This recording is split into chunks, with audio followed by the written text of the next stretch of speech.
বিসমিল্লাহির রহমানির রহিম। আজকে আমরা কিছু সাধারণ জ্ঞান পড়ব। তো প্রথম প্রশ্নটা, সতীদাহ প্রথা রহিত হয় কত সালে? সতীদাহ প্রথা রহিত হয় 1829 সালে।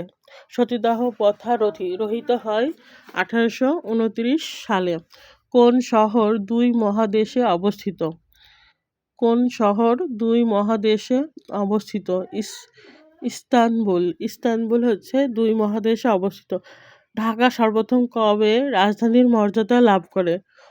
ঢাকা সর্বপ্রথম 1610 সালে রাজধানীর মর্যাদা লাভ করে। রাজধানীর মর্যাদা লাভ করে 1610 সালে। অস্ট্রেলিয়া শব্দের অর্থ কী? অস্ট্রেলিয়া শব্দের অর্থ এশিয়ার দক্ষিণাঞ্চল। অস্ট্রেলিয়া শব্দের অর্থ এশিয়ার দক্ষিণাঞ্চল। স্পার্শ কোন মন্ত্রণালয়ের অধীন? স্পার্শ হচ্ছে প্রতিরক্ষা মন্ত্রণালয়ের অধীন। স্পার্শ প্রতিরক্ষা মন্ত্রণালয়ের অধীন। লালবাগের কেল্লা স্থাপন করেন কে? শায়েস্তা খান। লালবাগের কেল্লা স্থাপন করেন শায়েস্তা খান। লালবাগের কেল্লা স্থাপন করেন কে? শায়েস্তা খান। ভার্সাই নগরী কোথায় অবস্থিত? ভার্সাই নগরী ফ্রান্সে অবস্থিত। ভার্সাই নগরী ফ্রান্সে অবস্থিত। জাতিসংঘের বর্তমান মহাসচিব কোন দেশের? জাতিসংঘের বর্তমান মহাসচিব পর্তুগালের। পর্তুগালের অ্যান্টোনিও গুতেরেস। বাংলাদেশের পোস্টাল একাডেমি কোথায় অবস্থিত? বাংলাদেশের পোস্টাল একাডেমি রাজশাহীতে অবস্থিত। বাংলাদেশের পোস্টাল একাডেমি রাজশাহীতে অবস্থিত। বাংলাদেশের প্রথম জাতীয় শিক্ষা কমিশন গঠিত হয়।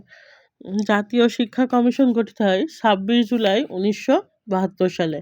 বাংলাদেশের প্রথম জাতীয় শিক্ষা কমিশন গঠিত হয় 26 জুলাই 1972। মেট্রো রেলের জন্য গঠিত পুলিশের বিশেষ ইউনিটের নাম কি? এটা হচ্ছে এমআরটি পুলিশ। মেট্রো রেলের জন্য গঠিত পুলিশের বিশেষ ইউনিটের নাম এমআরটি পুলিশ। বাংলা একাডেমির মূল ভবনের নাম কি ছিল? বাংলা একাডেমির মূল ভবনের নাম ছিল বর্ধমান হাউস। ইসরায়েলের পার্লামেন্টের নাম কি? নেসেট। ইসরায়েলের পার্লামেন্টের নাম নেসেট। কোন জেলাকে বাংলার শস্য ভাণ্ডার বলা হয়? বরিশাল জেলাকে বাংলার শস্য ভাণ্ডার বলা হয়।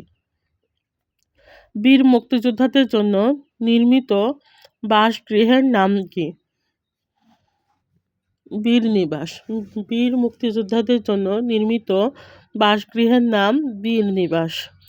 উপকূলে কোনো একটি স্থানে পরপর দুইটি জোয়ারের মধ্যে ব্যবধান হলো প্রায় 12 ঘন্টা। বরফ সাদা দেখায় কারণ সবগুলো রং রিফ্লেক্ট করে।